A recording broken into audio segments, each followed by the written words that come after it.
This has to be one of my favorite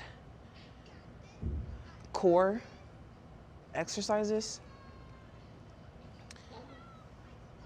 You're contracting your deep core muscles like your transversus abdominis and your rectus abdominis, because the goal is to keep the ball between your legs, squeezing your thighs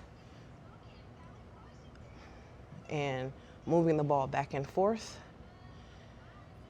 And then you're considering the proprioception because you are holding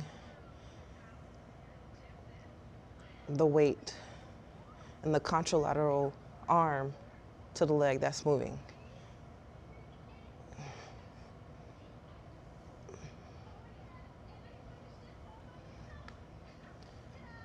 Or you're considering your external obliques and your internal obliques to the contralateral leg and arm and intralateral leg and arm that is or isn't moving.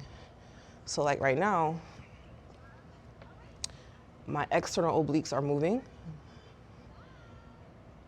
and my internal obliques are moving to keep everything together.